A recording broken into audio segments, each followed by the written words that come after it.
XCOM is it's a really beloved franchise, and it's one that, personally means a lot to me. It's a game that I treasured years and years ago, and so it's super exciting to be able to come back and sort of reinvigorate the franchise with a new entry that really adheres to the tenets of what made the original games so special. Our telling of XCOM is an origin story. It's about experiencing the origins of this organization from a really zoomed in and boots on the ground perspective. We really wanted to make you feel like what it was like to be one of the squaddies in the original game, and not the all-knowing top-down commander. Past games were all about a global UFO defense agency, a kind of task force made of the best from across the whole world who were supposed to repel an alien invasion.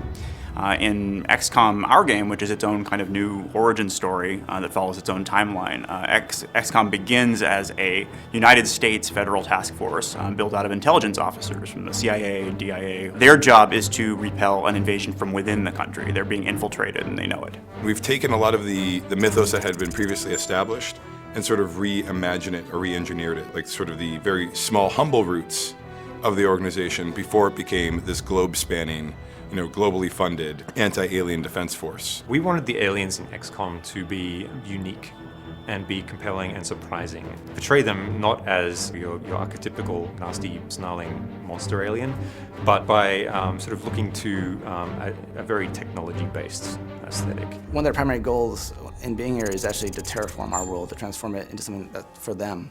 At first, you see small little signs, like small little bits of cancer sort of starting to grow and form and grow in our world. And it seems very kind of jagged and sort of very disruptive, but that's because it's youthful, and our world are very much like oil and water, or kind of like matter and antimatter. They kind of fight each other. But eventually what you see throughout the game is eventually their world kind of wins and starts to grow and become more this cubic, perfect kind of pristine version of their own home world. A lot of the places that you're going to go are kind of half and half. They're what was a pristine and vibrant American community, which has now been, or is in the process of being actively terraformed by alien technology. The XCOM of our game is a kind of unconventional organization by the standards of the time. It has an idiosyncratic thinker that put it together, and is specifically looking for people who are compensating for some kind of disadvantage. So you'll find a lot of the core cast are not necessarily what people think of as an invincible G-man. They have a different background, or they come from a politically more sensitive sort of demographic.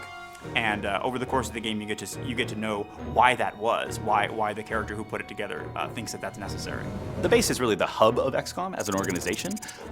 It changes and evolves over the course of the game. It's someplace that you return to after every single mission, and it serves as both a sort of story and social space for you to have conversations with other characters, learn more about the world of XCOM, see how other people are reacting to the war as it progresses, and really immerse yourself in the world of 1962.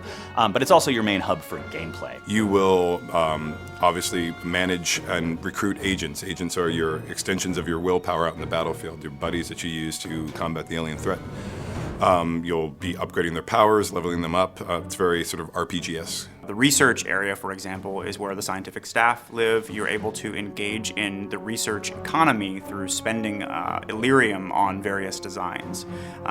Most of them are based on captured alien technology, and so Dr. Weir helps you understand what the sort of strengths and weaknesses of each of those tools are, and you get to be the one who decides which ones you want to take. Or the map room run by Angela, where you can survey all of the different emergencies that are currently taking place in the US where XCOM might be dispatched. When you go and use the map, it'll be populated with a variety of opportunities, which are the missions that you can go on. Imagine it like an RPG world map, where quests, come and go.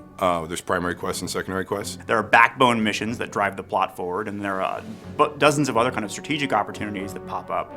And if you take one, you may lose the other. The country itself will start to change over. You'll see where the outsiders have encroached across the map of America, where you've lost territory, where it's been fighting back. So it has a very sort of dynamic feel of the ebb and flow of the front lines. The primary impact of choosing one mission over another is economical, meaning it affects the core player growth curve. You can decide to invest in this piece of research and not that, or this agent power and this agent upgrade, and let another one atrophy. As a result, individual players can kind of customize the sort of array of options they've got in the field based on those choices, the choices inside the base.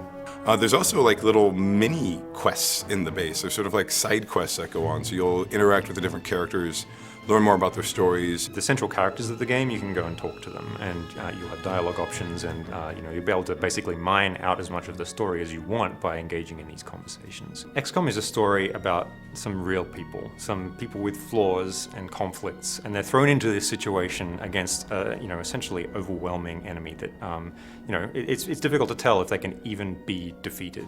And only by assembling the brightest minds, the smartest people that the world has to offer, are you even going to have a hope of defeating this enemy.